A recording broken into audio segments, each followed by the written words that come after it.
itulah ya. Makanya kalau saya sih cuma cerita-cerita aja nih, cuman hati-hati pada kejadian anosmia mendadak. Ya, kemungkinan emang benar dia punya sinusitis dulu berobat, tapi datang ke kita saat ini kemungkinan bukan karena sinusitis. Hati-hati anosmia mendadak yang tiba-tiba dalam beberapa waktu nggak usah pakai obat aja membaik. Sinusitis pengobatannya minimal 2 minggu baru dia bisa membaik biasanya. Apalagi yang sinusitisnya sudah tertutup meatus mediusnya, saya rasa dengan pengobatan biasa tidak bisa. Dalam waktu cepat ya, pengobatan sinusitis itu berbeda lagi. Dia harus diberikan kortikosteroid topikal selama 2 bulan. 2 bulan, bukan lebih 2 bulan. Itu pun kadang seperti itu. Jadi beda iritasi virus corona pada saraf penciuman atau patofisiologi anosmia karena sinusitis. Anosmia pada sinusitis karena tadi lendir atau sinus yang menutupi kongka superior sehingga kongka superior tertutup, saraf oktaviarius tertutup. Berbeda dengan COVID. COVID itu menyebabkan iritasi. Iritasi pada saluran olfaktorius. Jadi ini suatu hal yang berbeda. Taunya bagaimana? Nasoendoskopi tadi dengan endoskopi dilihat. Kalau di situ banyak lendir, adalah kemungkinan kayaknya dari sinus. Tapi kalau kering pada orang-orang itu hidungnya kering. Yang ditakuti coba lagi. Karena obat sinusitis apapun saya masukkan pada penderita corona, ya tidak akan ada hasil. Dia dibiarkan saja, dia bed rest, dia isolasi, dia pun membaik sendiri. Jadi penting cuci hidung saat ini, mau kita menganggap ini apakah ini corona atau tidak, ya semua kita anggap seperti itulah. OTG lah semua. Cuci hidung, umur tenggorok, jaga kesehatan, minum vitamin, ya selalu hidup sehat. Baik dok, terima kasih banyak untuk pesannya. Kemudian ternyata kita masih punya waktu 15 menit nih dok. Kita ini lanjut lagi ya dok. Untuk ini ya. Mohon maaf ya. Jadi kita lanjutkan ke pertanyaan-pertanyaan untuk apoteker Nisa dulu ini. Ya, dari apoteker Lisa untuk penyimpanan obat loratadin ini, Claritin, apakah perlu disimpan di suhu kulkas ya, karena masyarakat biasanya itu apa-apa nyimpannya di kulkas biar awet katanya ya. Mungkin bisa disampaikan, silahkan.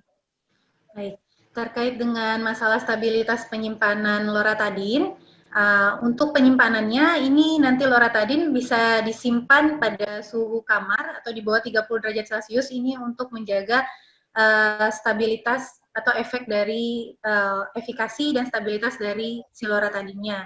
Selain itu juga sebaiknya disimpan pada tempat yang terlindung dari cahaya agar tidak merusak zat aktifnya, seperti itu. Oh ya, jadi tidak perlu disimpan di dalam kulkas ya? Tidak perlu. Ini saya? Oh, tidak perlu. Ya. Dok, masih ada pertanyaan lagi nih dok, Dokter Iwan? Ya, sudah minum dok? Sudah.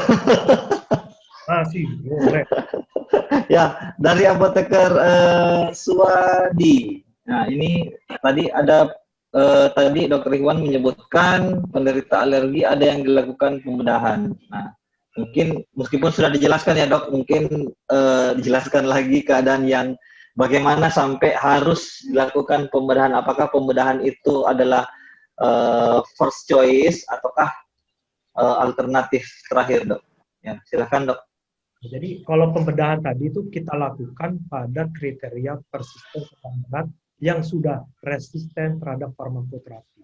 Dalam arti sudah pengobatan sampai 1 bulan, yang tadi kita ikutin algoritma ya, sudah diberikan antihistamin, kortikosteroid oral, kortikosteroid topikal, tapi sampai 1 bulan dia tidak ada perubahan, malah semakin berat.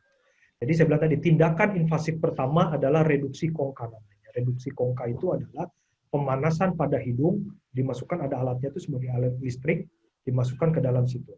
Itu kita lihat sampai 1 minggu. Dia keluhannya membaik apa tidak. Kalau tidak membaik, maka kita masukkan baru ke kamar operasi. Kamar operasi itu tindakannya adalah neurektomi posterior, yaitu kita memutus nervus vidianus. Nervus vidianus ini nervus parasimpatis. Nervus parasimpatis yang berada di hidung, yang bertanggung jawab untuk urusan hidung tersumbat, bersin-bersin, dan segala macam. Efek sampingnya ada. Begitu. Nah, ini operasi harus dibilang juga pasien. Apa efek sampingnya, Dok? Satu, hidung akan sering terasa panas. Kenapa? Hidung kita, saya bilang tadi, dia itu otomatis kadang bengkak, kadang dia mengecil. Tergantung suhu ruangan. Ya kalau kita lagi di pantai, hidung kita fisiologinya dia akan mengecil. Karena dia tentu butuh kelembapan yang rendah. Di kelembapan rendah tentu udara tentu diperlukan lebih banyak. Nah, beda kalau kita berada di puncak. Hidung kita akan membengkak. Makanya orang sering hidungnya tersumbat. Orang-orang yang sinus, dia datang ke daerah-daerah pegunungan, ke puncak, tentu dia akan menderita. Makanya anjurannya kalau orang-orang yang punya sinusitis berat, ya kalau berlibur pergilah ke daerah pantai, ke daerah kering, begitu. Nah, kita berikan biar kita putus. Nah, efek sampingnya tadi, itu tidak bisa lagi otomatis jadinya, karena Universitas Indonesia sudah kita potong. Akibatnya, ya pertama hidungnya akan terasa kering dan akan banyak kusta seperti upil lah ya. Itulah terjadi turbulensi, upil banyak. Dan upil banyak tentu hidung tidak terasa berbau. Nah, bagaimana cara membantu? Nah, dengan cuci hidung. Nah, cuci hidung yang mengembalikan kelembapan itu. Makanya orang yang sudah melakukan neurektomi posterior harus cuci hidung lagi. Tuh, seperti itu. Gitu ya. Itu satu. Yang kedua, sensitivitas hidungnya berkurang. Nah, sensitivitas terhadap kalau ada debu dia bersin-bersinnya jadi berkurang. Satu lagi penciuman itu akan berkurang karena nervus pallidianus itu bertanggung jawab terhadap parasimpatis dan sekret hidungnya pun akan berkurang. Seperti itu. Nah, itu harus dibilang, apakah ini nanti bisa kembali, Dok? Dalam studinya, ini operasi tipe baru ya, ini operasi ini baru diperkembangkan tahun 2013. Kebetulan senior saya melakukan penelitian, kebanyakan yang diikutin ini ternyata tidak ada yang banyak yang tidak ada perbaikan, istilahnya tidak ada istilahnya dia bisa kembali otomatis semula. Ketika sudah diputus ya sudah putus. Seperti itu. Nah, itu harus dibilang. Tetapi indikasinya itu tadi dia alergi akan hilang. Tapi satu lagi fungsi proteksinya pun hilang. Proteksi apa ya? Kalau ada debu kita kan bersin untuk mengeluarkan itu droplet. Itu yang susah. Nah, makanya biasanya diberlakukan pada penderita yang berat. Gitu. Ya. Jadi yang sudah persisten dan kelihatannya memang berat dan pasien setuju dilakukan operasi dengan segala komplikasi. Baik, Dok. Jadi fungsi setelah pembedahan fungsi homeostasisnya jadi hilang ya, Dok? Betul. Oh, ya. Kemudian kembali untuk pengembalian fungsi tersebut tidak dijamin, Dok ya. Jadi kesimpulannya adalah itu adalah jalan keluar yang paling akhir kalau memang tidak bisa diobati dengan tata laksana yang sesuai ya, Dok. Mungkin ini pertanyaan terakhir untuk apoteker Nisa dari apoteker Dita, yaitu dari apoteker Ilham Saputra. Ya, untuk penggunaan ketotifen terkait efektivitas obat, bagaimana bila dibandingkan dengan obat antihistamin lain untuk ketotifen? Silahkan. Terkait dengan penggunaan ketotifen ya pada pasien alergi. Jadi saat ini yang saya tahu banyak ketotifen diresepkan sebagai profilaksis dari asma. Walaupun sebenarnya efeknya masih kurang poten dibandingkan dengan inhalasi steroid ya yang lainnya. Namun dia biasanya digunakan sebagai profilaksis asma saja. Seperti itu. Ya. Baiklah, jadi indikasinya lebih ke profilaksis asma ya, tapi untuk dia bukan menjadi obat yang pilihan pertama untuk profilaksis. Oh iya. Ya, terima kasih. Karena tadi Dr. Ikhwan sudah take home message ya, Dok. Kemudian kita persilahkan kepada apoteker Nisa untuk menyampaikan take home message. Jadi untuk take home message saya, kita harus memperhatikan dulu pasien seperti apa yang datang membeli obat di tempat kita, bagaimana alerginya dia, siapakah orangnya, apakah pasien dewasa atau anak-anak, kemudian dari segi lini pertama pengobatannya itu kan adalah antihistamin oral ya, antihistamin yang diminum. Nah, sebaiknya setelah kita mengetahui hal seperti itu, kita harus bisa memilihkan golongan antihistamin apakah yang akan kita sarankan kepada pasien. Salah satunya adalah golongan antihistamin generasi kedua, yaitu loratadin, yang juga dia memiliki efek samping mengantuk yang minimal, juga tidak terpengaruh oleh penggunaan makanan, dan juga penggunaannya yang 1 kali sehari dapat meningkatkan kepatuhan pasien pada saat menggunakan obat. Dan itu juga sebaiknya untuk pasien-pasien yang memiliki alergi, kita cari tahu alergennya apa, sehingga dia bisa mengenali kemudian menghindarinya, sehingga rinitis alerginya tidak datang lagi. Baiklah, itu sudah disampaikan take home message dari masing-masing pemateri.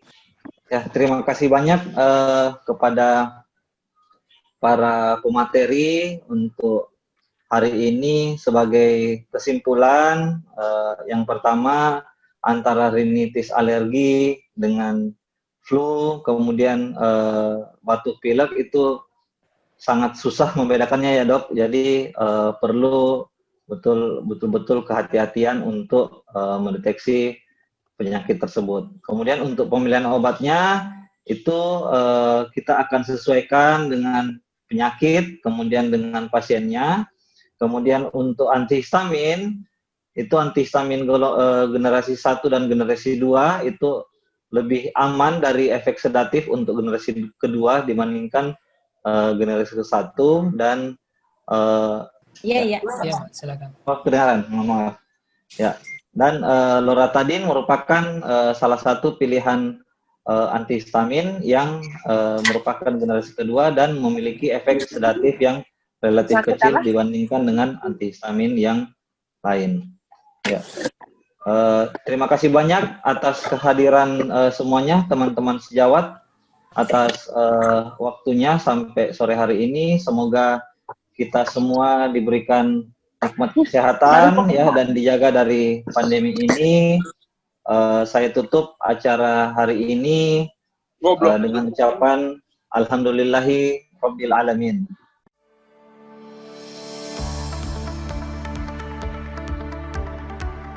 Terima kasih kami ucapkan kepada kedua pemateri kita yang telah membagikan ilmunya dan sangat bermanfaat bagi kami semua.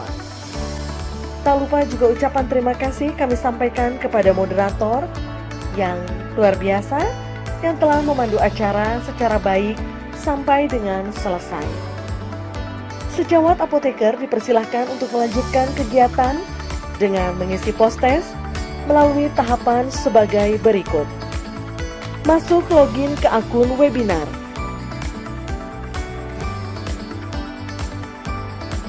Klik event yang diikuti. Pilih event dan klik ikuti tes. Jawab pertanyaannya sampai dengan nilai 80.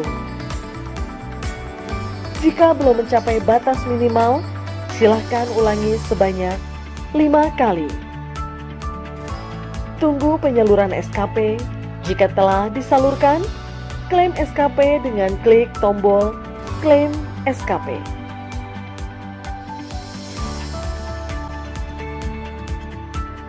Dengan berakhirnya seminar online kita yang ke-58, kami seluruh jajaran panitia mengucapkan permohonan maaf yang sebesar-besarnya apabila masih terdapat kekurangan dalam penyelenggaraannya.